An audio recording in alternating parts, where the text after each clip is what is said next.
వామ్మో, ఈ పిల్లి ఇంటిలో రాసేస్తుంది. ఈ పిల్లని ఇంట్లోకి తీసుకొస్తామే ఎక్కువ, అలాంటిది రాసేస్తుందా? చెప్తాను దీని పని.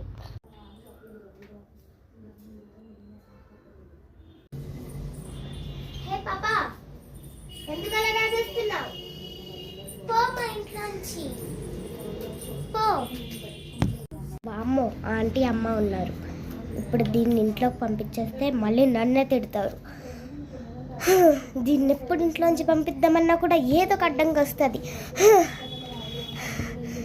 మా డాడీ వస్తారు కదా, మా డాడీకి చెప్తాను. దీన్ని ఎలా అయినా ఈరోజు ఇంట్లోంచి పంపించాల్సిందే. వామ్మో, ఇల్లంతా రాసేస్తుంది. ఎప్పుడు నేను రాసిందే లేదు, అలాంటిది ఈ పిల్ల రాసేస్తుందా?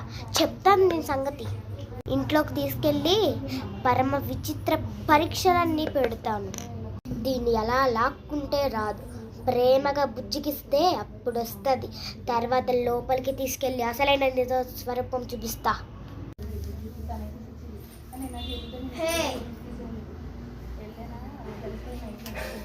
అమ్మో, ఇంత కోపంగా అనకూడదు, చిన్నగా ప్రేమగా అనాలి. కంట్రోల్. పాపా, నీ పేరేంటి పాపా?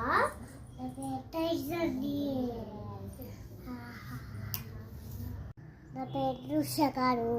నేను అనుకున్నట్టే దీనికి బాగా పిచ్చి ముదిరింది. దృశ్య అని పేరు చెప్పి మళ్ళీ దృశ్య కాదంటుంది. అంటే దీని పేరు ఖచ్చితంగా దృశ్యానే. అమ్మా దృశ్య, సారీ అమ్మా, మనం ఇంట్లోకి వెళ్ళాడుతున్నామా? పద.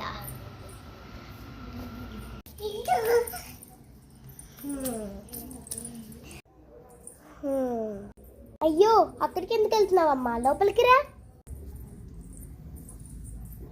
సాఫీగా వస్తుందో. నేను చెప్తాను కదా. ఏమే, మా ఇంట్లోకి వస్తావా? ఇంకే ఇల్లు దొరకలేదా నీకు? మా డాడీ తీసుకొచ్చేది. మా డాడీ అంటే మా డాడీ, మీ డాడీ కాదు, మా డాడీ. నువ్వు ఎక్కడి నుంచో వచ్చావు? అరక్షణంలో తప్పించేసుకుంది. చా, ఇది పడుకుంటుంది కదా, అప్పుడు చెప్తాను దీని పని. ఈరోజు పంపించకపోతే నా పేరు భవ్యానే కాదు.